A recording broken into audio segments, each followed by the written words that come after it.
안녕하세요. 결혼한 지 1년도 되지 않아서 참 어이없는 일로 남편과 다투다가 결국 이혼까지 하게 된 20대 후반 여자입니다. 남편은 저와 4살 차이가 나는 30대 초반이고요. 연애하는 동안에도 몰랐지만 결혼 준비하는 과정에서도 남편이 그렇게 효심 깊은 사람인 줄은 몰랐어요. 남편이 꼼꼼한 성격이기도 하고 저보다 나이도 많다 보니 연애하는 내내 웬만한 결정은 남편이 알아서 하도록 맡겼었거든요. 의견 대립하면서 다툰 적도 한 번 없어요. 쓸데없는 일로 저를 속상하게 한 적도 없고 그렇게 연애를 이어오다가 결혼까지 했는데 결혼하자마자부터 돌변해서는 호시탐탐 저를 효도하는데 부려먹을 생각만 하는 걸 참아주다가 결국 마지막 사건을 통해 이혼까지 하게 되었습니다. 결혼하자마자부터 남편의 남다른 시댁사랑 때문에 당황스러웠던 건 누구보다도 저였어요. 차라리 결혼하기 전부터 시가족들이 제일 먼저다 하는 모습을 보여줬다면 이렇게 놀라지도 않았을 테고 애초에 결혼하는 것도 다시 생각해봤을 것 같네요. 신혼여행지에서부터 보여준 모습이 적잖이 실망스러웠습니다. 처음부터는 저도 그렇게 화가 나지는 않았어요.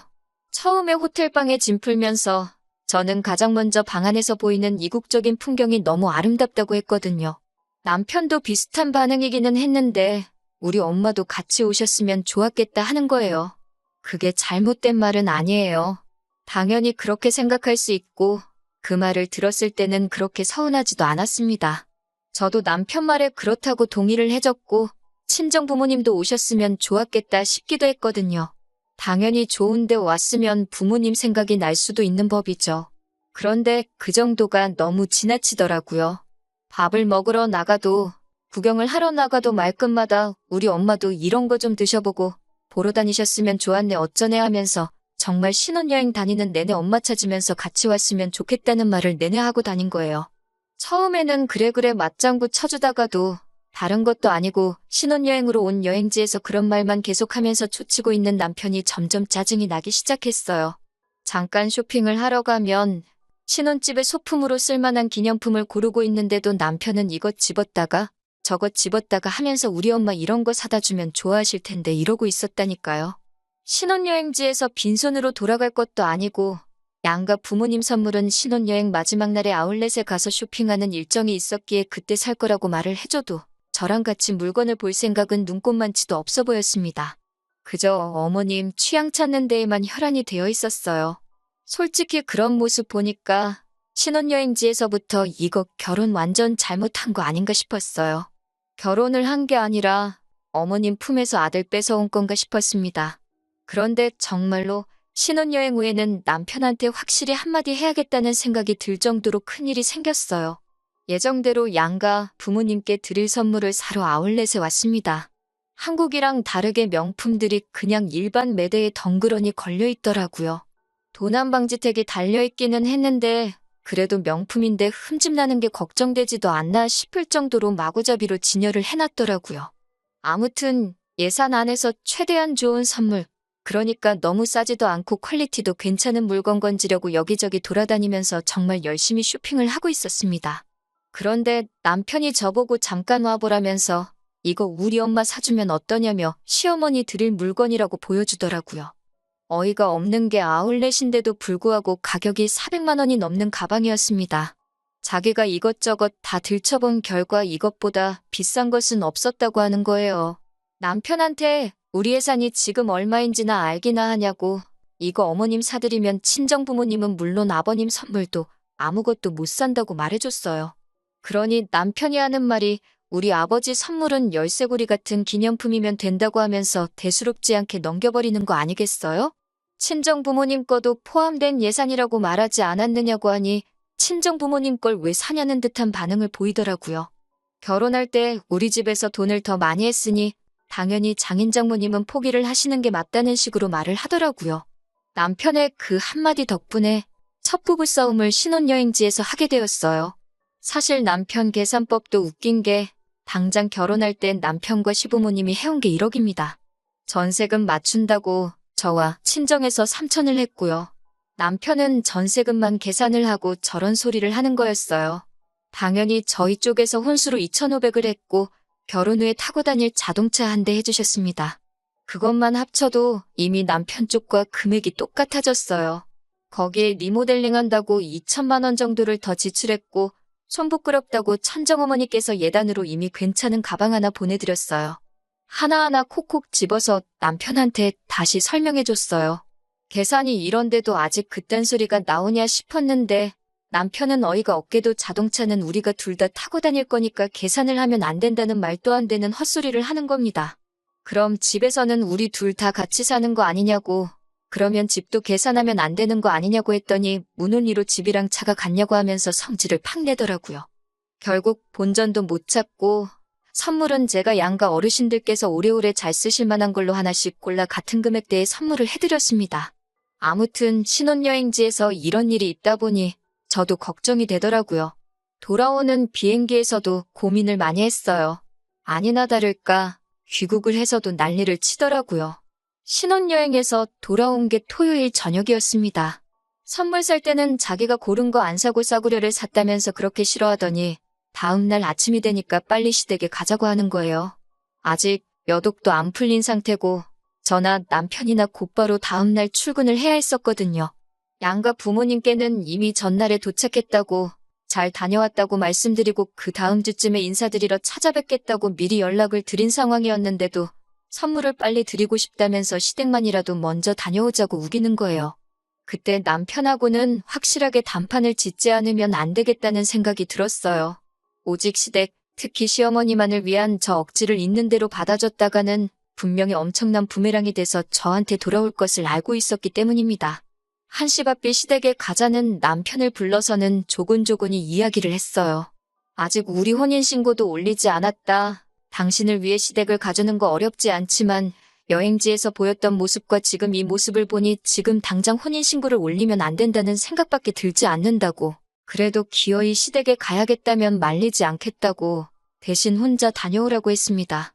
그래도 눈치는 있는 건지 제가 심기가 많이 불편하다는 걸 깨달은 남편은 시댁에 가자고 더 조르지는 않더라고요. 그 뒤로부터 드디어 남편이 제 눈치를 보기 시작했어요. 그래서 저도 일단은 혼인신고는 좀 더 같이 살아보고 지켜본 뒤에 해야겠다는 생각이 들었습니다. 그나마 다행인 건 남편이 그런 게 어딨냐고 좀 투덜거리기는 했지만 제 의사를 존중해줬다는 거예요. 막상 약속드린 대로 그 다음 주에 시부모님을 찾아뵈었는데 선물 보고도 크게 별다른 말씀도 없으셨고 피곤할 텐데 억지로 시간 보낼 필요 없다면서 얼른 집에 들어가라고 하실 정도로 싱겁게 끝이 났었습니다. 그래도 그때부터 남편이 제 눈치를 보기 시작한 건지 아니면 언제 또 시작하려고 간을 보기 위한 건지는 모르겠지만 한동안 잠잠했어요. 덕분에 아무런 의견 충돌이 없으니 남편은 어떻게 생각했는지 모르지만 저는 정말 그제서야 신혼 분위기가 나는 것 같고 집에서 같이 밥만 먹어도 행복했어요. 그런데 시간이 차츰 지나다 보니 남편도 하루빨리 효도가 하고 싶어서 몸이 달았었나 봐요. 제가 사실 결혼하기 전부터 동생하고 같이 모으고 있던 돈이 있었습니다. 그렇게 둘이 모아서 부모님 해외여행을 보내드릴 계획이 있었거든요. 그게 적금이 만기가 돼서 그 돈이 잠깐 제 통장에 들어오게 되었어요. 아직 여행 비용을 모으기에는 조금 모자란 감이 있어서 적금을 한 번 더 들어야 하는 상황이었습니다. 그 목돈을 제가 관리하는 방법도 있었지만 아무래도 결혼을 했다 보니 따로 목적 자금을 위해 돈을 관리하기 조금 그런 부분이 있어서 동생한테 바로 그 돈을 송금해줬어요. 그런데 남편이 그 사실을 알게 된 겁니다. 그 돈이 무슨 돈인진 몰랐지만 한 번에 큰 돈이 동생 통장으로 넘어가니 남편도 그게 궁금해서 물어보지 않을 수가 없던 거예요.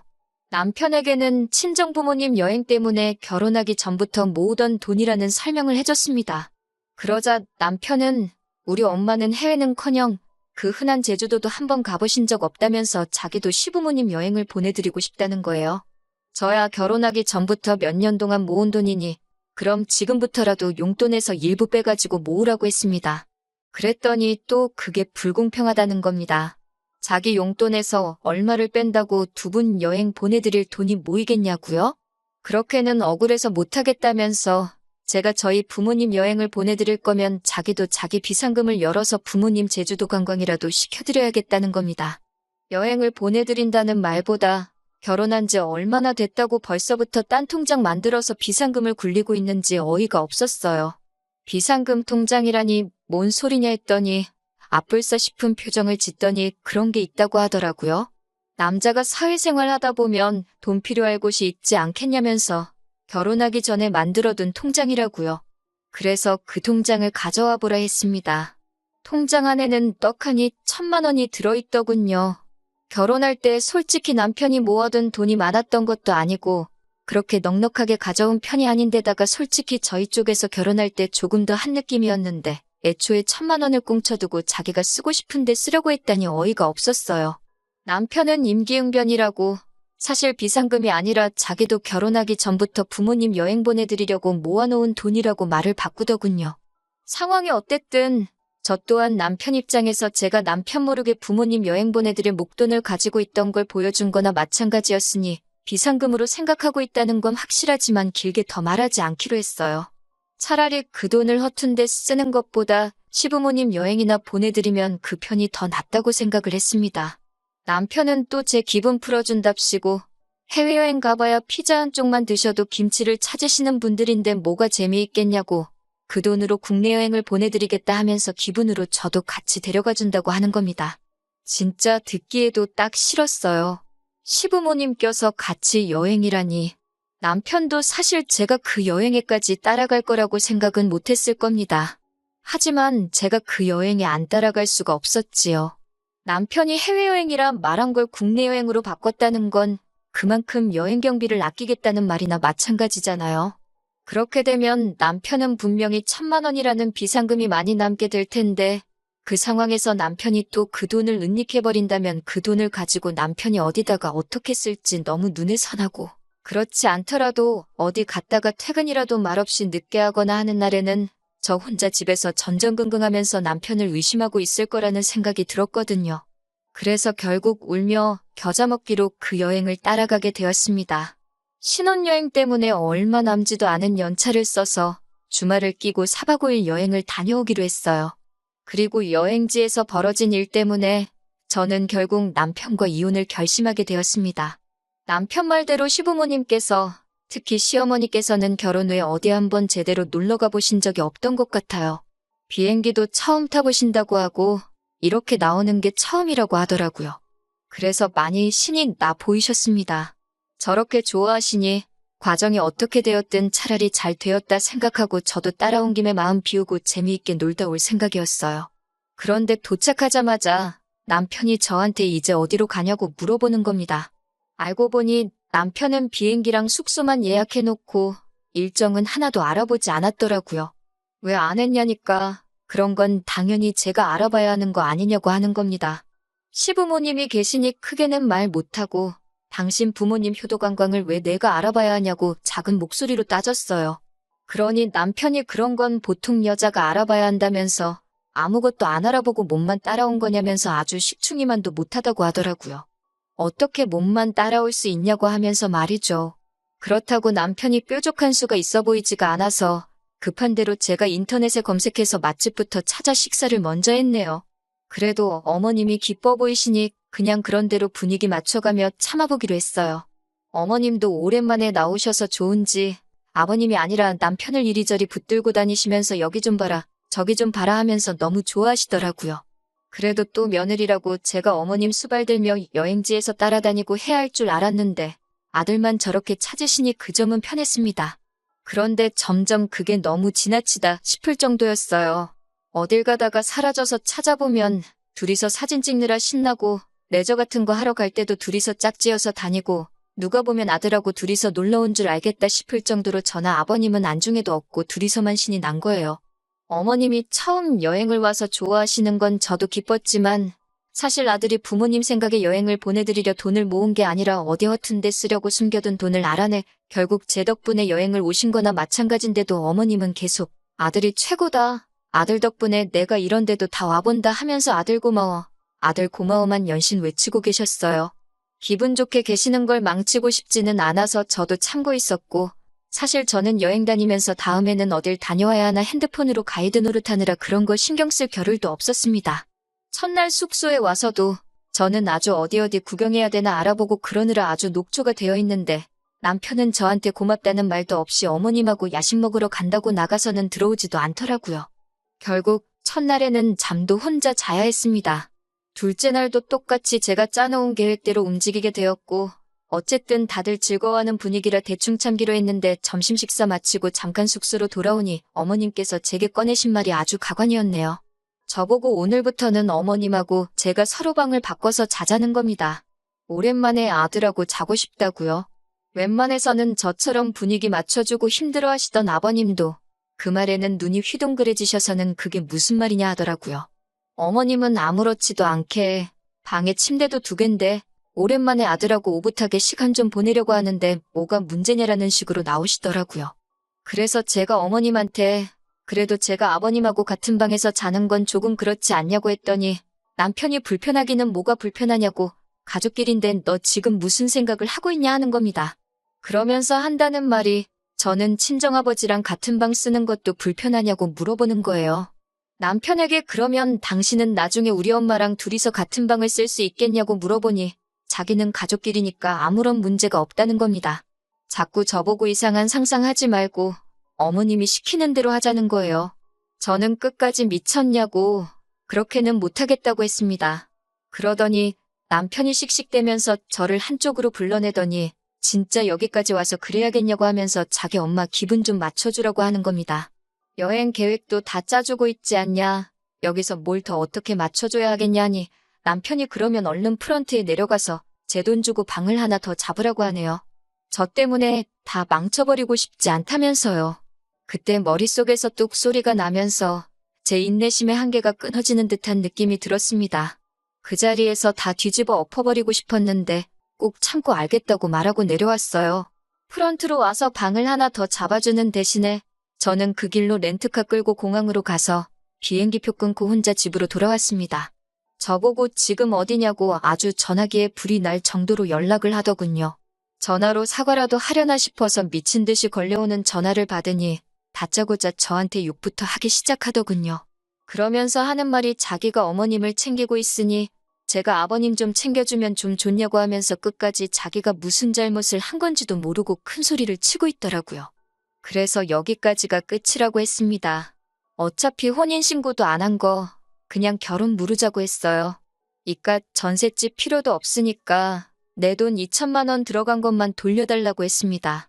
차는 제 돈으로 샀으니 제가 가져갈 거고 혼수도 마침 저희 부모님 집 가정가구가 다 낡았는데 이참에 전부 다 가져가서 새 걸로 교체해드린다고 했어요. 예단으로 어머님한테 가방 드린 게 있으니 그건 도로 가져가지는 않겠지만 가정가구들 가져가면서 드는 이사 비용은 다 내라고 했습니다. 그렇게 안 하면 내가 이혼녀가 되는 한이 있더라도 내가 가진 모든 걸 털어서 사실혼 증명하고 이혼소송에서 위자료에 재산분할까지 싹 다 해서 가져갈 거라고요. 그렇게 전화를 끊으니 여행지에 있는 어머님도 아버님도 번갈아 가면서 전화를 거시면서 저한테 좋은 게 좋은 거 아니겠냐고 아들 좀 용서해달라 하시더군요.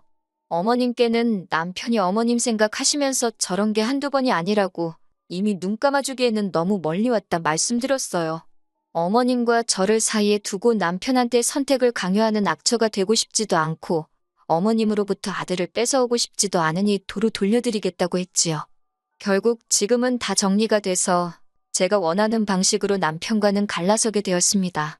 남편은 보증금 때문에 나가지도 못하고 아무것도 없는 빈집만 두고 돈이 묶여있는 상태고 저는 말씀드린 대로 가정가구며 싹 다 가지고 친정으로 돌아와 살고 있어요.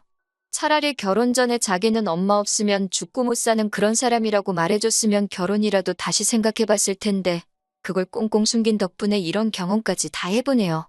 그나마 혼인신고를 늦게 올린 건 신의 한 수라고 생각해요. 적어도 지옥 구렁텅이에서 더 깊게 빠져들지 않고 빠져나올 수 있었으니까요.